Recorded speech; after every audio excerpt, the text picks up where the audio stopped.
undangannya pengukuhan, namanya backlog itu musyawarah budaya kawanuma pengukuhan, tapi akhirnya dinamakan apa? Begitu selesai acara tutup, karena Pak Tio Sabuaga dan Pak Beni Mamoto selaku pimpinan rapat tua-tua itu tidak hadir dua-duanya. Nah ini dipertanyakan, kan tentu ditanyakan kan ya, ini pengukuhan dan musyawarah budaya itu ini hal penting. Tidak mungkin kedua tokoh ini tidak akan hadir, kecuali dengan alasan-alasan yang patut, ya kan? Dan sudah pasti waktu mereka tidak hadir itu mereka punya alasan patut tidak hadir, karena ternyata memang mekanisme itu keliru. Nah, kalau mau pakai nama K3, kalau mungkin mereka pakai nama K3 Persatuan, mungkin hadir kedua tokoh ini. Tapi ternyata mereka memaksakan tetap menggunakan nama K3. Nah itu yang jadi persoalan. Nah, berlanjut dengan pramusyawarah. Nah, setelah selesai acara karena batal pelantikan pengukuhan, maka keluarlah besoknya di media-media pramusyawarah. Padahal di backlog itu ada tulisan pramusyawarah. Nah itu kan karena memang kekacauan ini terjadi karena apa? Karena dilakukan dari hal-hal yang salah. Kalau itu hal yang benar mungkin jadi, tapi ini kan dimulai dari yang salah ya akhirnya juga salah gitu. Tidak ada pernah ada awal yang salah kemudian benar. Kan logikanya kan gitu kan? Kalau positif tambah positif pasti positif hasilnya. Tapi kalau positif tambah negatif tidak pernah positif hasilnya. Selalu negatif kan? Nah, jadi itu yang jadi persoalan dan akhirnya terjadi perbuatan melawan hukum di sana. Jadi karena melanggar aturan, ya secara lex spesialis, ya kan, mereka melanggar hukum. Hukum apa? Secara lex spesialis yang dilanggar itu adalah anggaran dasar anggaran rumah tangga. Kalau udah dilanggar, ya otomatis di situ akan ada upaya-upaya hukum. Kalau misalnya ini tetap dilanjutkan. Tapi bagaimana upaya hukum itu tentu kami punya pemikiran sendiri apa yang mau dilakukan. Ya, pasti yang tidak paham persoalan, duduk persoalan, tidak tahu kami akan gugat dari mana gitu. Tapi gugatan ini sebetulnya bukan untuk menang kalah, tetapi gugatan ini betul Pak bilang tadi bahwa gugatan ini adalah untuk menundukkan kembali ke real yang benar. Hari ini, hari Kamis mereka rencanakan ada pelantikan. Dengar semua cuma tidak ada. Jadi kurang lebih seperti itu. Bang Steve, kalau menurut Abang, kan Abang pernah jadi birokrat walaupun berjangka waktu untuk menjabat dia. Itu kan tahu kan tentang anggaran dasar, nah dan peraturan rumah tangga secara de facto. Apakah kedua tokoh besar ini dari tokohnya PK3 dan K3 ini melanggar anggaran dasar? Jadi ya, terima kasih. Jadi tegang. Sebenarnya Kita bukan mau bicarakan BBM. sudah disampaikan tadi sama Pak Doni menyangkut masalah organisasi. Cuma kita pertama dulu ya, yang pasti tujuan kita sebenarnya ini adalah K3 ini mau bersatu kembali, tidak ada lagi bilang K3 ini, K3 itu. Yang kita ini sekarang ini ya, kita mau K3 bersatu. Kemudian yang kedua, kita juga menghargai tua-tua yang kemarin ya ini pertemuan. Jadi orang bukan berarti tidak suka dengan orang, tetap orang sayang dengan orang. Cuma kan dengan karena orang mau sayang pada orang, ya orang mau kepingin, orang mau kembali ke rel yang benar. Seperti yang disampaikan tadi, sudah banyak disampaikan oleh Pak Doni. Cuma menurut saya, bicara kalau organisasi itu kan yang pasti kalau orang pegang organisasi kan ada di dasar membangun organisasi. Apalagi ini kita akan datang ke lapor ke baik Kemenkumham maupun Kementerian Dalam Negeri, dalam hal ini Kesbangpol yang ada di Depdagri, Kementerian Dalam Negeri dalam hal ini.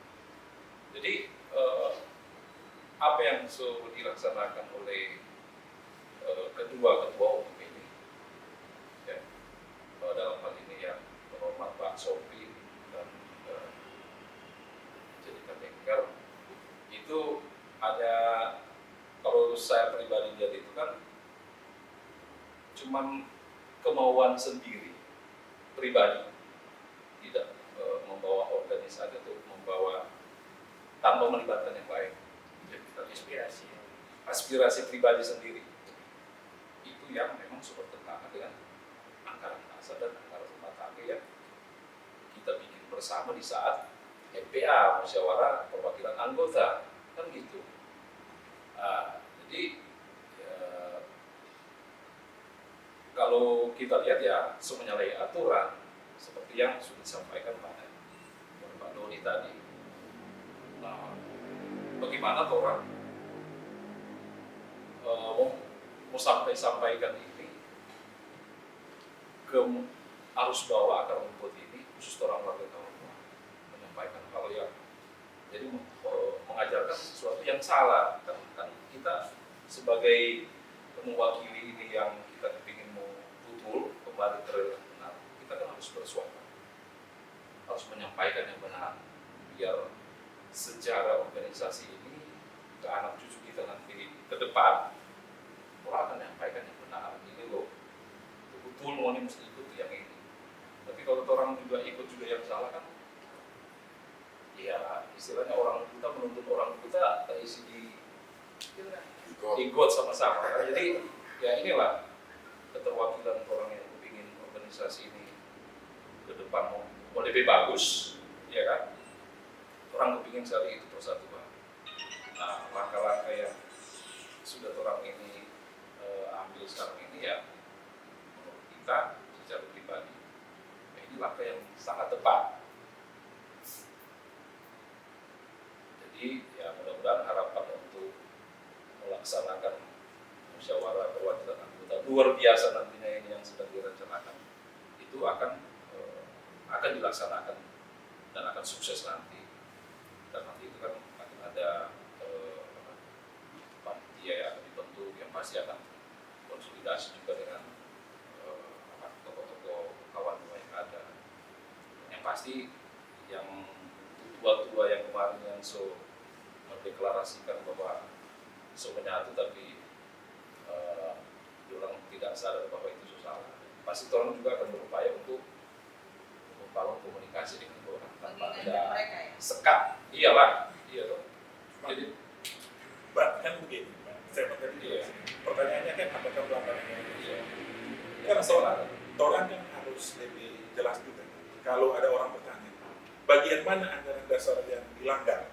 Iya. Kan kalau melanggar mesti dua-dua dong. Iya. Di sisi K3 dan PK ketiga ini pelanggaran anggaran dasar yang model bagaimana lah, kalau bukan bagian. Nah, itu kan harus orang Iya. edukasi kan. Mungkin banyak orang yang tahu apa sih yang dilanggar.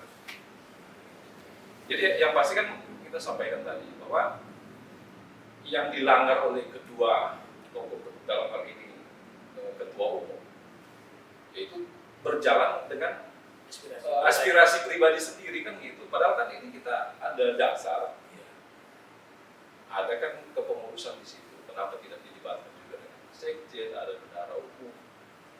Nah, saya juga kebetulan memang ya mantan pengurus di sama-sama dengan Pak Doni di bawah kepemimpinan Ibu Tinker pada periode yang lalu. Tapi kan kita ini sudah selesai karena sudah melaksanakan pemilihan ketua umum kemarin. Kita juga masuk pengurus itu. Nah, tapi ketika dimandatkan kepada ketua umum untuk pengurusan untuk bentuk informator, tapi sampai sekarang kan tidak dilaksanakan. Akhirnya terjadilah seperti ini. Itu inisiatif pribadi sendiri tanpa melibatkan pengurus lain juga dengan di PK3 ini langsung bilang kawan-kawan. Jadi yang kita lihat memang kenapa kita bilang sosial dua-dua dalam hal ini ya berjalan dengan hanya inisiatif pribadi sendiri. Ini kan namanya organisasi. Kita juga bisa dong nanti kalau ini orang berkumpul dan organisasi kan bukan begitu. Itu harus berdasarkan aturan putusan bersama itu lewat MPA. Kalau bersatu, oke, kita MPA. Gimana? Waktu tanya dengan pengurus-pengurus lain, gimana mau bersatu? Kan berita acara apa? Itu cuma inisiatif sendiri kan, ini organisasi besar yang sudah puluhan tahun, ya kan? Masa orang mengajarkan sesuatu kepada generasi yang anak-anak cucu kita yang sesuatu yang sama, itu sebenarnya sih kalau Pak kita yang pribadi, kalau mungkin lebih panjang lebar. Sebelum saya ke Bang Pak siap-siap Bung Dono lah. dua orang tua saya di depan, cuman Bang mungkin bisa menambahkan Bang Steven, Ya, begini. anggaran dasar mana yang dilakukan? Oke.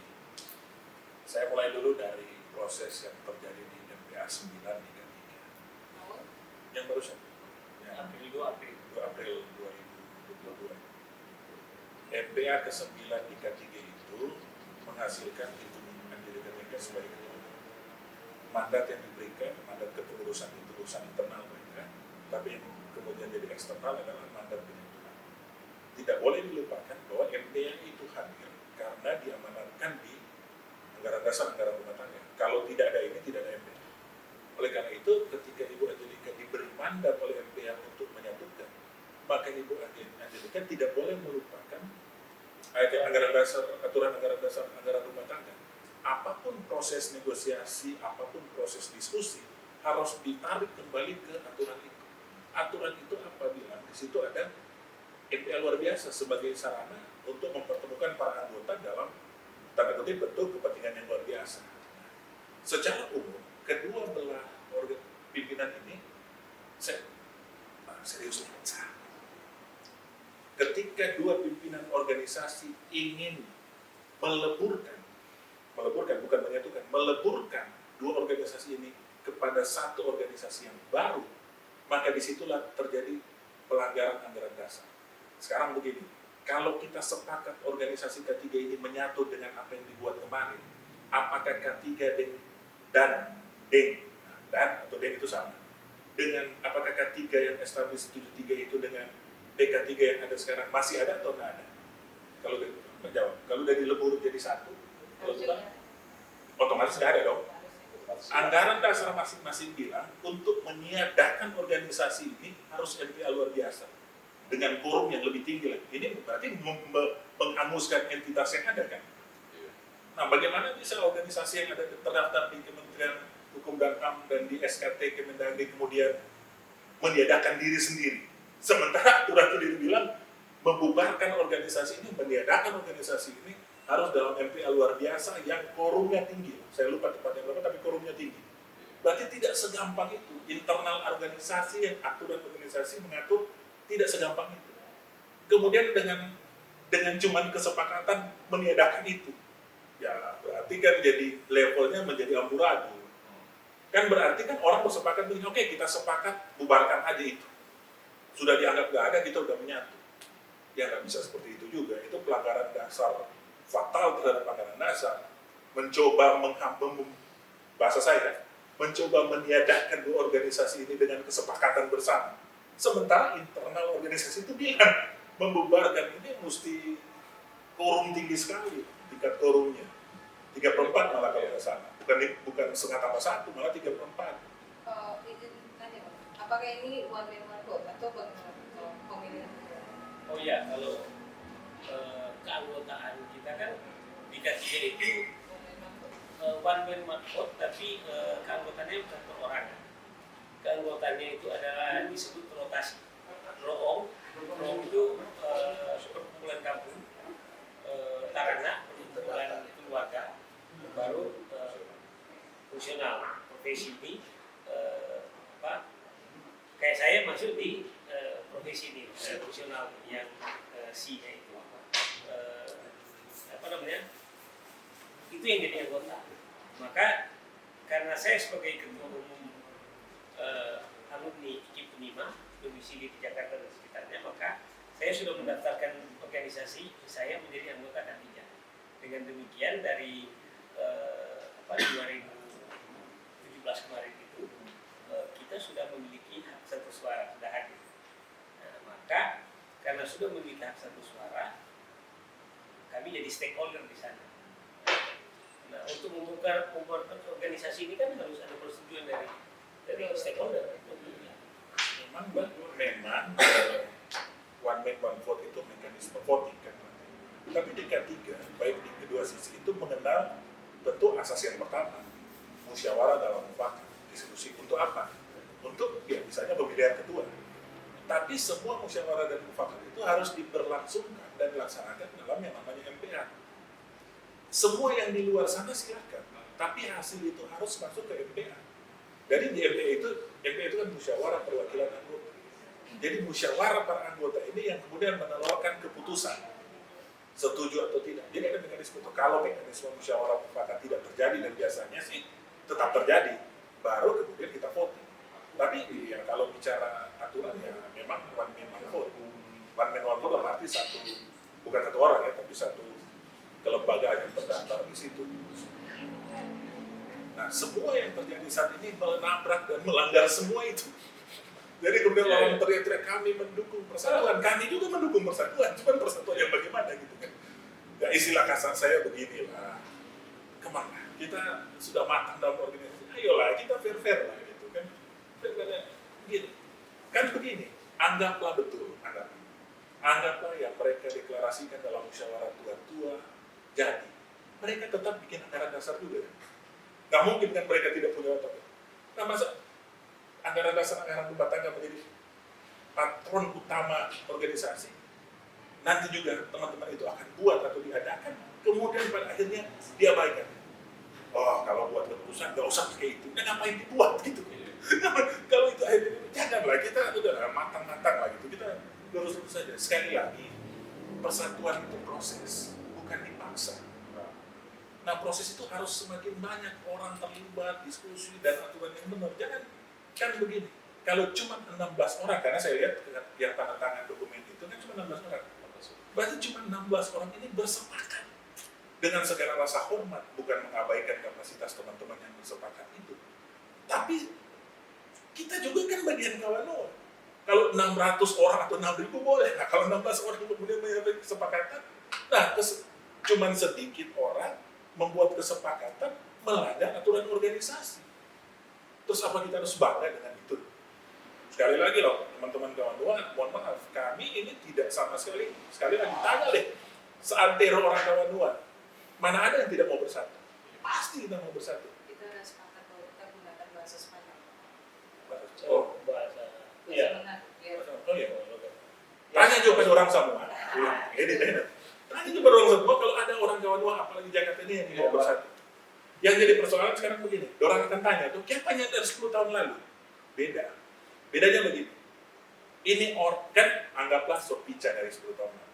Ini orang Kawanua punya aturan, ini K3 dan K3 ini punya aturan, itu lebih bahasa, usahakan, itu supaya membeda. Sebutannya hanya membeda. K3 dan K3 ini bisa menyatu. Persoalannya kan dulu kalau belum mau ya belum bisa. Tapi bisa, cuma nggak mau.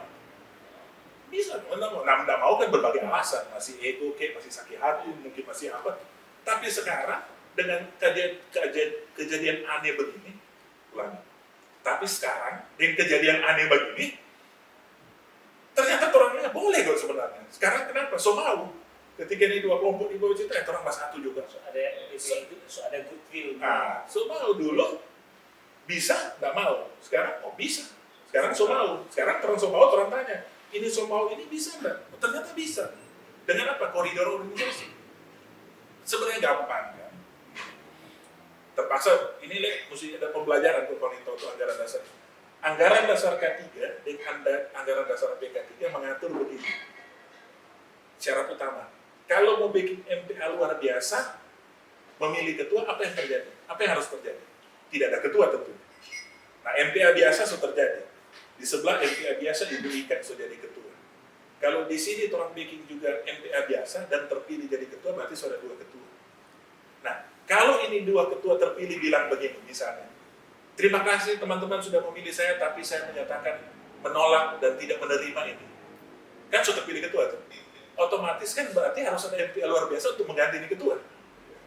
Nah, kalau dua-dua mundur, kondisi yang terjadi adalah dua-dua bisa bikin MPA luar biasa, mau diadakan bersamaan atau terpisah, itu masalah teknis, dan memilih ketua yang baru. Sama-sama ketua baru, nggak bisa pilih yang semua mengundurkan diri itu.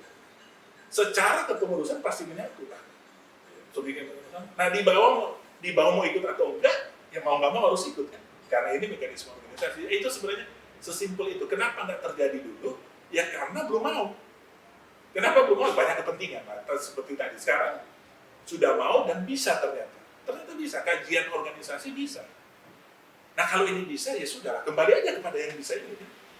Kan kalau petinggi-petinggi organisasi sudah bilang, oh iya, orang Somal, kan itu. Jadi justru kesepakatan paling utama adalah kedua belah pihak sepakat mau menyatu sekarang, mau menyatu. Ya sudah, jalannya aja sesuai dengan mekanisme organisasi. Itu paling elegan menurut saya sih. Nah gitu Mbak. Jadi menyambung apa yang dibilang oleh Pak Stephen Kaligis ini, bahwa ini orang menyatu karena aspirasi pribadi. Walaupun sebenarnya ini inspirasi ya, inspirasi pribadi. Dua ketua umum ini menyatu, Indrika Teker dan Pak Roni Sompi. Nah, saya kebetulan pernah belajar dikit-dikit manajemen. Ada dikenal dengan manajemen by objektif dan manajemen by proses. Kalau manajemen by objektif itu sering digunakan oleh perusahaan-perusahaan bisnis. Artinya tidak penting lu proses gimana, yang penting laba lu bener. Ini pakai logat Jakarta, maksud Jakarta. Di bahasa Manado bilang begini, yang tidak penting bagaimana cara melaba, yang penting terompi perusahaan untuk. Itu adalah manajemen by objektif. Tapi kalau mengelola organisasi masyarakat seperti ini, tidak boleh by objektif, tapi harus manajemen by proses. Artinya apa? Orang itu mau, sudah tidak penting itu proses, yang penting bersatu. Karena kalau orang bersatu pas kita ketua umum, kalau orang bersatu, ada sejarah orang yang bikin satu ini. Itu tujuan. Gitu. Karena by objektif. Kemudian prosesnya dilupakan. Nah, sementara kami ini, yang saya K3, Pak Donald dari PK3, saya dari K3, ternyata kami punya pandangan yang sama. Dan kami waktu bikin pernyataan kemarin tanggal 10, poin pertama adalah tetap melanjutkan proses penyatuan. Betul kan? Jadi kami tidak anti persatuan. Yang kami cuma anti adalah proses tidak benar yang tidak boleh. Sebab kalau proses salah, begitu selesai kayak model ini, ada orang hantam ya kita lemah untuk melakukan pertahanan. Tapi kalau proses kita sudah benar, bisa saja ada yang belum setuju. Tapi karena prosesnya benar, dia tidak bisa hantam. Tapi kalau sudah salah ya celahnya terlalu besar. Di Minahasa itu memang ada satu budaya yang disebut penyebutan tonaas. Tonaas makanya di Minahasa itu nggak ada raja. Tapi orang yang jadi tonaas, dia yang hidup benar tanpa celah itu disebut tonaas. Sepanjang dia tidak hidup tercela. Tapi begitu dia hidup tercela, langsung jatuh. Makanya orang bilang baku cungkel, budaya baku cungkel. Ada yang bilang budaya baku cungkel negatif, ada yang positif. Kalau saya menganut yang positif. Sebenarnya budaya baku cungkel ini tidak cuma di Minahasa. Di seluruh dunia ada kepemimpinan baku cungkel. Tapi di Minahasa dia menuntut seorang tonaas harus tidak boleh tercela. Supaya apa? Supaya tidak dicungkel. Tapi begitu ada celah orang cungkel. Nah itu filosofi tonaas.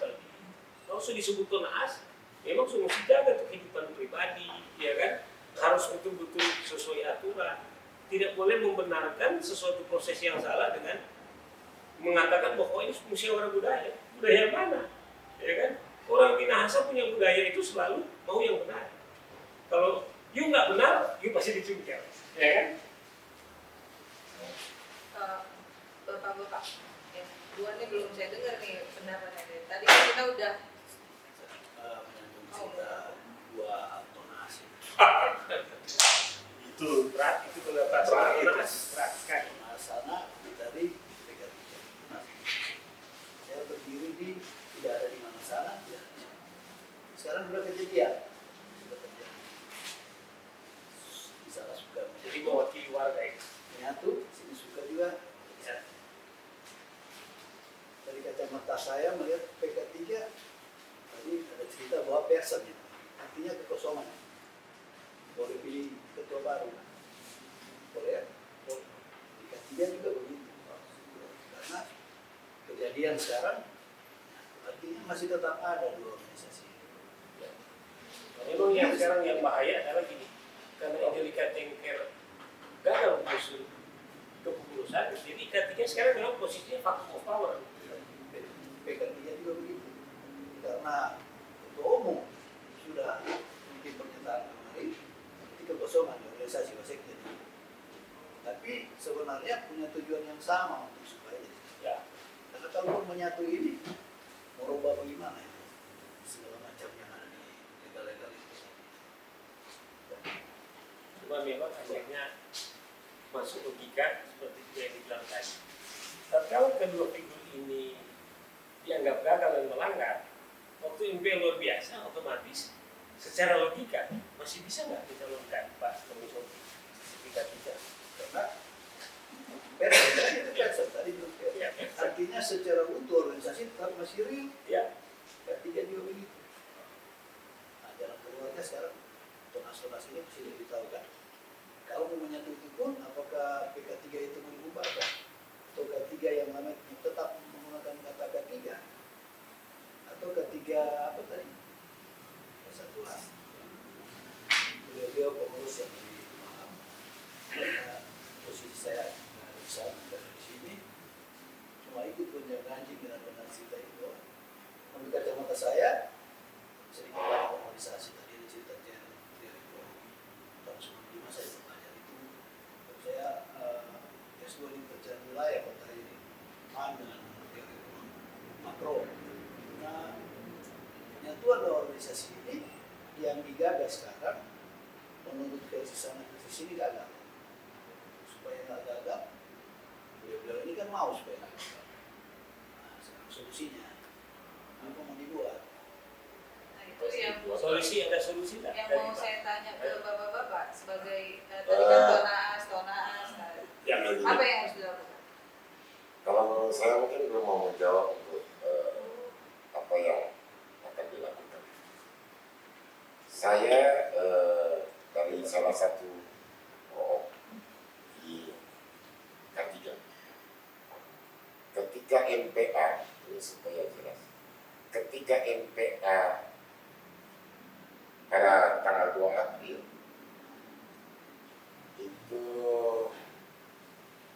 kita dengan aklamasi memilih Ibu Angelika Tengker sebagai ketua umum. Dan sebelumnya sudah menetapkan memilih Pak Beni Joshua Mamoto sebagai ketua Dewan Pembina. Sebelum demisioner, Ibu Angelika Tengker sudah mengatakan tidak bersedia untuk jadi ketua. Cuma karena salah satu saya ini, yang Pak Dodi ini, dengan bagaimana caranya tidak boleh gagal MPK 9 ini, jadi kita harus tetap mencetuskan seorang ketua. Jadi dengan cara apapun kita karena suka, senang dengan Ibu Angelika Tengker sebagai ketua, tetap kita cetuskan Ibu Angelika Tengker melanjutkan sebagai ketua umum K3. Kenapa Ibu tidak mau dipilih? Karena sudah ada nuansa untuk penyatuan dengan niat ketulusan dari Ibu Angelika Tengker tidak merumuskan ketua pada tanggal 2 April itu karena supaya ada penyatuan kedua K3 ini. Nah, sehingga pada saat MPA itu ketua terpilih, salah satu saya yang menyampaikan memberi mandat kepada ketua terpilih untuk mengadakan pembicaraan penyatuan K3. Nah, di sini kita ambil istilah Manado. Satu Maniso, kedua Stel tahu padahal nggak tahu Stel. Nah, kenapa saya mengambil bahasa seperti itu? Karena begini, ketika Ibu melakukan hal itu tanpa Ibu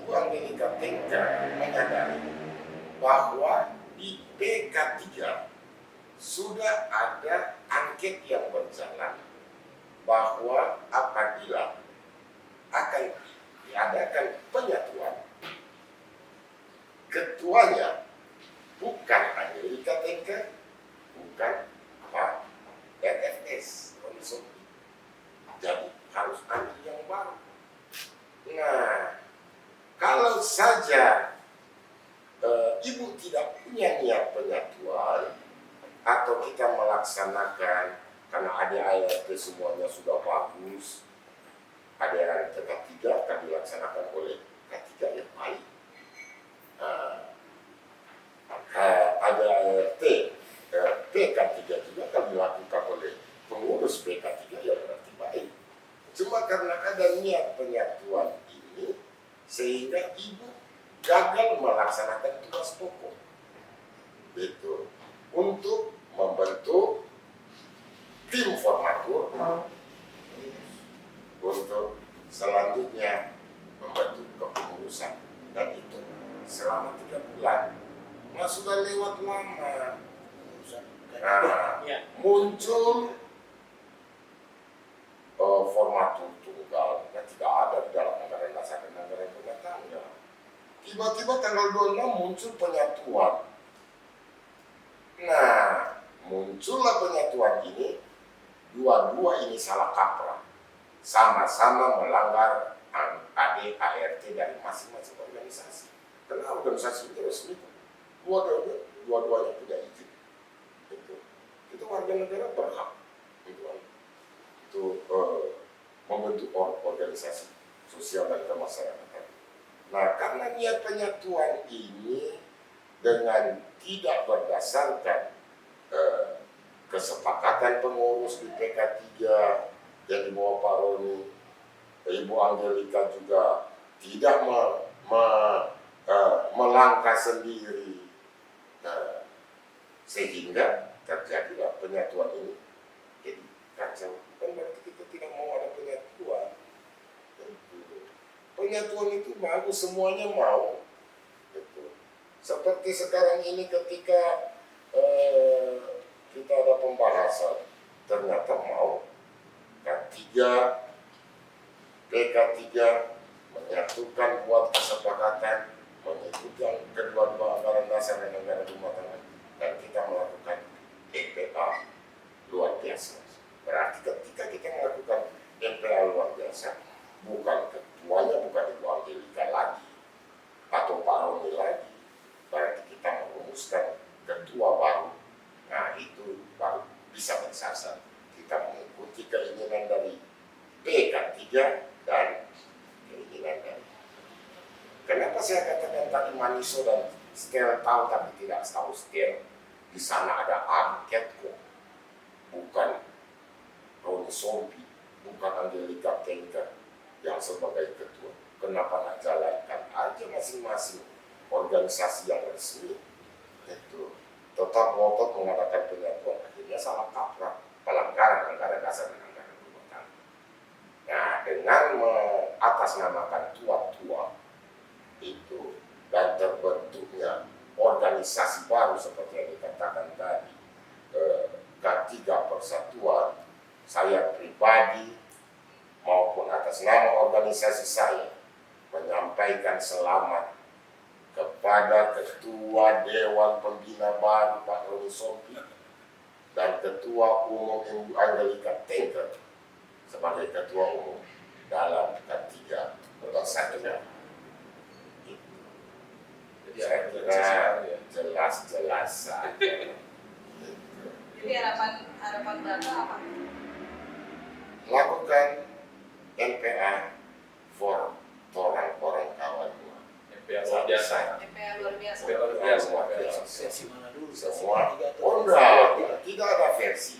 Orang berjalan bersama. Saya minta tolong, saya sudah bicara tadi dengan Pak Doni sebagai orang hukum. Saya bilang buatlah kesepakatan antara pengurus K3 dan K3, buat kesepakatan dan dinotariskan, dan kita melakukan langkah selanjutnya MPA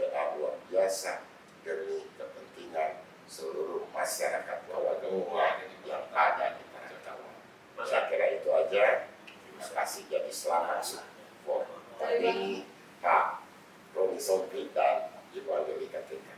Ini menyambung tadi yang disampaikan oleh Pak Tommy, menyambung juga apa yang disampaikan oleh Pak Fedi tadi.